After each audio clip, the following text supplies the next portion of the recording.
नमस्कार मंडळी, स्वागत आहे तुमचं मी सातारकर किचनमध्ये। आज आपण बनवत आहोत पोहा व्हेज कटलेट। पौष्टिक असे कटलेट आपण इथं बनवत आहोत। मी तुम्हाला व्हिडिओमध्ये दाखवलंच आहे। खुसखुशीत कुरकुरीत असे कटलेट आपले तयार आहेत। त्याच्यासाठी लागणारं साहित्य आणि कृती आपण पाहूया। इथं आपण 1 वाटी भिजवलेले पोहे घेतलेले आहेत। जाड पोहे घेतलेत आपण। 4 बटाटे आपण छान असे उकडून घेतलेले आहेत। बटाटे जरा जास्ती उकडून घ्यायचेत आपल्याला।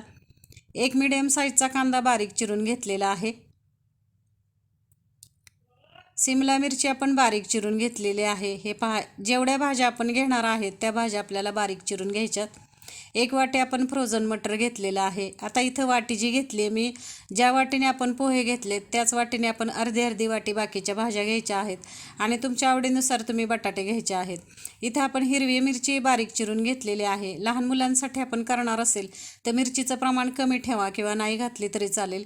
1 छोटी वाटी आपण बेसन पीठ घेतलेलं आहे। 1 छोटी वाटी आपण तांदळाचं पीठ घेतलेलं आहे। 2 चमचे आपण धणे जिरे पावडर घेतली। चवीनुसार मीठ घेतलेलं आहे। 2 चमचे आपण लाल मिरची पावडर घेतली। 1 चमचा आपण किचन किंग मसाला घेतलेला आहे आणि 1 चमचा आपण गरम मसाला घेतलेला आहे। 1 चमचा आपण आलं लसूण पेस्ट घेतली। 1 छोटा चमचा हळद घेतलेली आहे। अर्धा चमचा आपण हिंग घेतलेला आहे आणि 1 वाटी आपण सफेद तीळ घेतलेले आहेत। हे पहा, आता तुमच्या आवडीनुसार तुम्ही इथं कोणत्याही भाज्यांचा वापर करू शकता। लहान मुलं तो शक्यतो भाज्या खात नाहीत, त्याच्यामुळे आपण हे जे कटलेटमध्ये ह्या भाज्या घातलेल्या आहेत तर ह्या कटलेटच्या निमित्ताने भाज्या त्यांच्या पोटामध्ये जातात। पौष्टिक तत्व लहान मुलांना मिळतात। बरं, मोठ्या माणसांना सुद्धा हा नाश्त्याचा खूप छान प्रकार आहे। तर अशा प्रकारे आपण करून पहा मंडळी, खूप छान कटलेट होतात हे। आता हे आपल्याला पीठ जे आहे हे पीठ असं मळून घ्यायचे छान एकसारख्या सगळ्या भाज्या आणि हे बटाटे पोहे आपल्याला एकसारखे करून घ्यायचे आहेत। इथं भाज्या मी वाफवून घेतलेल्या नाही आहेत किंवा शिजवून घेतलेल्या नाहीत किंवा गरम पाण्यातून सुद्धा आपण काढलेल्या नाहीत। स्वच्छ धुवून भाज्या घेतलेल्या आहेत आपण आणि कच्च्या भाज्यांचा वापर कटलेटमध्ये करतोय आपण। तर इथे तुम्हाला दाखवलं मी की किती छान आपली कणिक मळून झालेली आहे। जशी आपण चपात्याची कणिक मळतो तशी आपण ही कटलेटची सुद्धा कणिक मळून घ्यायची। हे पहा, छान असे एकसारख्या भाज्या आणि पोहे आणि बटाटे आपले एकसारखे व्हायला पाहिजेत। आणि इथे आपली टिक्की पण किती छान होते पहा। इथं कटलेटसाठी आपण टिक्की तयार करतोय। हाताला थोडंसं तेल लावलेलं आहे मी आणि तेल लावून ही टिक्की आपण तयार करतोय। आता इथं तुम्हाला कोणत्याही आकाराचे कटलेट तुम्ही करू शकता। मुलांना वेगवेगळे आकार आवडतात तर त्याप्रमाणे तुम्ही वेगवेगळ्या आकाराचे कटलेट बनवू शकता। तर इथं मी पुन्हा एकदा एक कटलेट करून दाखवते तुम्हाला। हे पहा, किती छान आपली आलू टिक्की आपण बनवतो त्या टिक्कीप्रमाणे हे कटलेट आपले तयार होत आहेत। जास्ती जाड ठेवायचं नाही किंवा जास्ती पातळ करायचं नाही, मीडियम साईजवरती आपण हे करून घ्यायचे।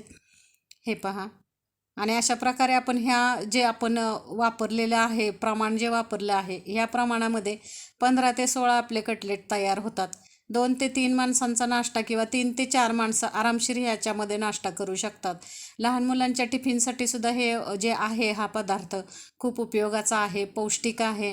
लहान मुलांना पोषण तत्व भरपूर ह्या भाज्यांमधून मिळतात।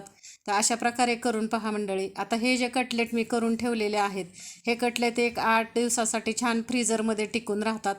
तर कच्चे असे कटलेट आपल्याला एका डब्यामध्ये भरून फ्रीजरमध्ये ठेवायचे आहेत आणि पाहिजे तेव्हा तळून घ्यायचे आहेत। इथं आपण 2 चमचे कॉर्नफ्लोअर घेतलेलं आहे आणि त्याची चांगली अशी पातळ स्लरी करून घेतलेली आहे आपण। जेवढं दूध पातळ असतं त्या दुधाप्रमाणे ती स्लरी करून घ्यायची। बारीक रवा घेतलेला आहे, रव्यामध्ये थोडंसं मीठ टाकलेलं आहे आपण आणि रव्यामध्ये हे कटलेट आपण घोळवून घेतोय। आपल्याला पौष्टिक कटलेट बनवायचे आहेत म्हणून आपण इथं मी बारीक रवा वापरलेला आहे। आपल्याला बारीकच रवा वापरायचा आहे, जाड रवा घ्यायचा नाही इथं, किंवा मग ब्रेड क्रम्स वापरा, पण ब्रेडपेक्षा रवा कधीही चांगला म्हणून मी इथं रवा घेतलेला आहे।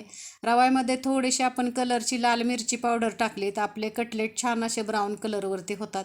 आज मी इथं मिरची पावडर टाकायला विसरले। कलरची मिरची पावडर टाका मंडळी, थोडीशी हळद टाका, छान असा आपल्या कटलेटला कलर येतो।